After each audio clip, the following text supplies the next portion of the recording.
See this camera right here? I'm gonna be breaking down every single part, accessory, component that went into building my documentary, mostly solo work rig that I can even use sometimes for narrative commercial work. So if you like one of the accessories that I put into this, everything will be linked in the description below.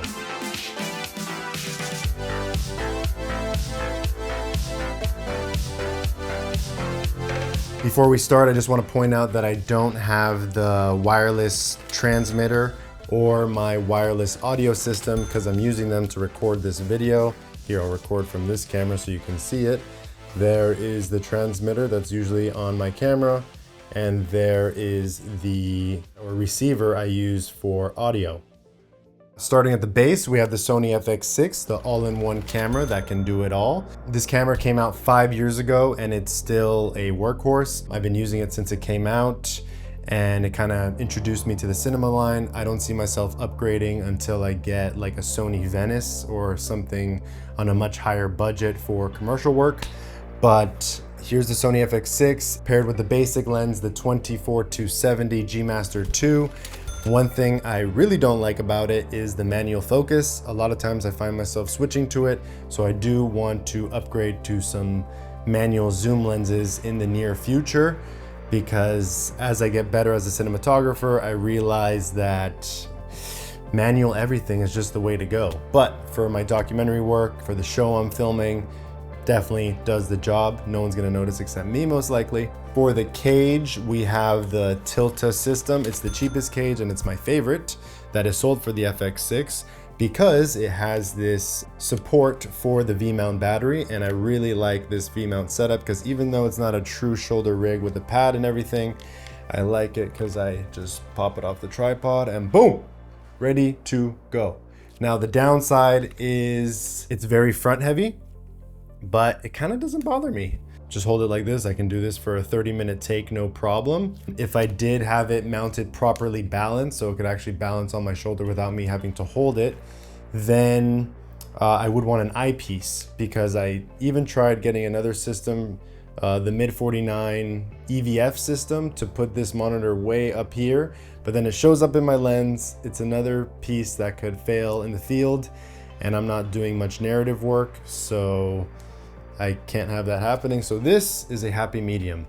And then speaking of that, I have the shape arm on this side, and then I have a shape arm on this side with the remote handle on top, and it works very well out in the field.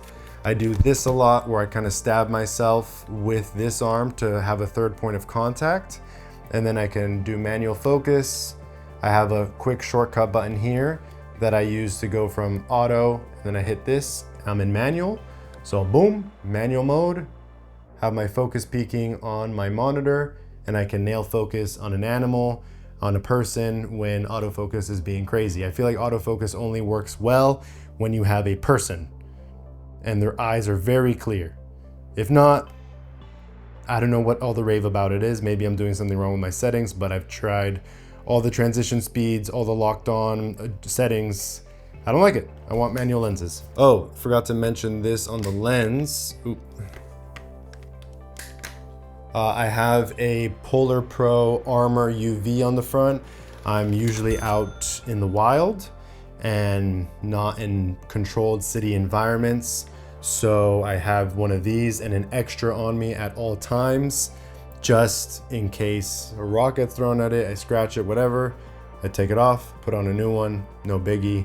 I can't see it in the frame, looks great. And then for batteries, doesn't really matter, it's a V-mount, but I got with the trendy small rig 99 watt batteries. I use 99 watt because I travel on plane a lot, so I can carry like 5 of them. No one gives me any issues. And if someone does, I have the rules printed on the back of my media card. And then moving towards the back, we have the Tentacle Sync system. This is what I use for 2 extra channels of audio.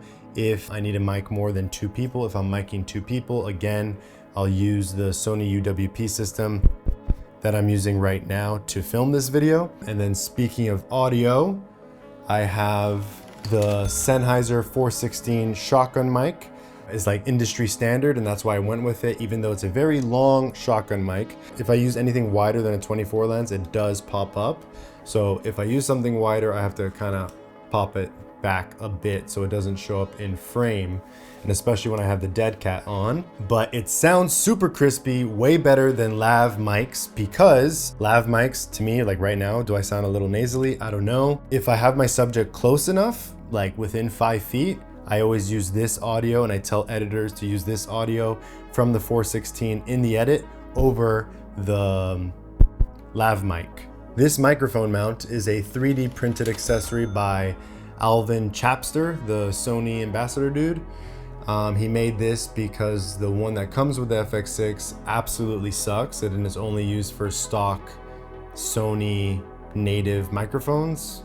Why? I don't know, but it works really well. I have a small HD Ultra 5 monitor. I use this monitor for the shortcuts because it's ultra bright, 3000 nits. I'm outside most of the time, so this paired with a little sun hood, and I could still see my image in super bright conditions. Way better than the stock monitor. The only thing I do miss with the stock monitor is the touch to focus. I know Small HD got that upgrade. It's like a $200-300 upgrade for extra cabling. I don't want it. And I like to manual focus anyway, even though it's a photography lens, I still autofocus a lot. For cabling, I'm using Shapeways cables, which are super over-engineered, beautiful cables. And then I do a little wrap around my base handle using the Kondor blue cable organizer thingies. I don't know what they're called, link in description, to organize my cables. And if I have the transmitter on here, if I have the producer on set mounted on here, and that's another cable that I have organized with these ties. All right angle here and right angle over here to keep it organized. And then I have the D-taps on the side here that hook up beautifully, so I can pop this off, pop it back on, and nothing's connected to the battery itself. Oh, I'm on a Satchler 75 tripod with the Active 8 side loading head. After upgrading from what I'm filming right now, this Manfrotto tripod, which I absolutely hate, but for the cheapest video tripod on the market, I guess it's pretty good, because this was like $3 grand, some insane amount of money, which at the time I thought was absolutely ridiculous, but after using it and everything, it's freaking good. Been in the water, it's been in salt water, on boats, I've chucked it in the back of pickup trucks. It's tough, and it hasn't failed on me yet, so I love it. And it's oh so smooth. Doing those pan shots of someone walking across or a vehicle coming across, buttery smooth. To mount my monitor, I'm using the Bright Tangerine monitor bracket, which if I give it a little bit of looseness, it's not a true friction mount, but I can still do this. It's just by the friction of how tight it is, and works great. And it gives me enough space to have the Sony UWP system right on top. I connected the monitor to the Bright Tangerine bracket through a wooden camera accessory, which is a 15mm rod and another little piece that attaches to the Small HD monitor. When I'm out filming a hunt, I will film on a 70-200, sometimes with the 1.4x adapter, and yes, handheld, a telephoto lens, and I still get clean shots.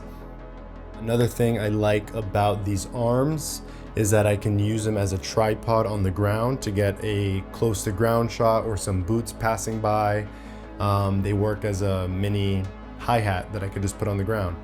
So love these a lot. Boom, bam. Oh, another thing, I can go like this now. I can keep my camera super high in the air and still get a super steady shot, and then drop it back down to my shoulder, and I'm ready to go again.